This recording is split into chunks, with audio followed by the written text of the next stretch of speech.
ಪವಿತ್ರ yes sir. ಏನು ಮಾಡ್ಲಿಕತ್ತೀರಿ? ಲ್ಯಾಪ್ಟಾಪಲ್ಲಿ work ಮಾಡ್ತಾ ಇದ್ದೀನಿ ಸರ್. ಓಕೆ. ಈಗ ನಿಮ್ಮ ಲ್ಯಾಪ್ಟಾಪ್ನಲ್ಲಿ ಹಾಂ ನಾವು ಯಾವುದೇ ಒಂದು ಇಂಗ್ಲೀಷ್ ಡಾಕ್ಯುಮೆಂಟನ್ನು ಕನ್ನಡಕ್ಕೆ ಟ್ರಾನ್ಸ್ಲೇಟ್ ಮಾಡಬಹುದಾ? ಮಾಡ್ಬೋದು ಸರ್. ಓಕೆ, ಅದನ್ನು ಹೇಳ್ತೀರಾ? ಹಾಂ, ಗೂಗಲ್ ಕ್ರೋಮಲ್ಲಿ ಹೋಗ್ಬೋದು. ಓಕೆ ಹೋಗಿ ಗೂಗಲ್ ಟ್ರಾನ್ಸ್ಲೇಟ್ ಅಂತ ಸರ್ಚ್ ಮಾಡ್ಬೇಕ್ರಿ ಸರ್. ಓಕೆ ಆದ ನಂತರ ಗೂಗಲ್ ಟ್ರಾನ್ಸ್ಲೇಟಲ್ಲಿ ಹೋಗಿ ಕ್ಲಿಕ್ ಮಾಡ್ಬೇಕ್ರಿ. ಓಕೆ ಟ್ರಾನ್ಸ್ಲೇಟಿಗೆ ಹೋಗಿ ನೆಕ್ಸ್ಟ್ ಡಾಕ್ಯುಮೆಂಟ್ಸ್ ಒಳಗೆ ಹೋಗ್ಬೇಕ್ರಿ ಸರ್. ಓಕೆ ಡಾಕ್ಯುಮೆಂಟ್ಸ್ಗೆ ಹೋಗಿ ನಾವು ಲ್ಯಾಂಗ್ವೇಜ್ ಸರ್ಚ್ ಮಾಡ್ಕೋಬೇಕ್ರಿ. ಓಕೆ ಯಾವ ಲ್ಯಾಂಗ್ವೇಜ್ ಬೇಕೋ ಆ ಆ ಲ್ಯಾಂಗ್ವೇಜ್ ಲ್ಯಾಂಗ್ವೇಜ್ ಸರ್ಚ್ ಮಾಡ್ಕೋಬೇಕು. ಓಕೆ, ಇಲ್ಲಿ ನಾವು ಕನ್ನಡ ಕನ್ನಡ ಅಂತ ಸರ್ಚ್ ಮಾಡ್ತೀವಿ.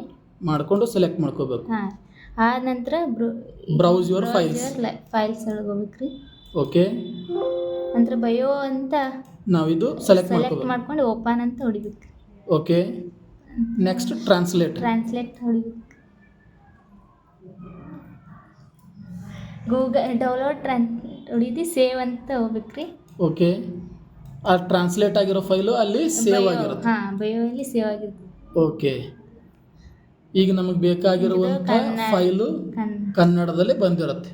Very good, thank you.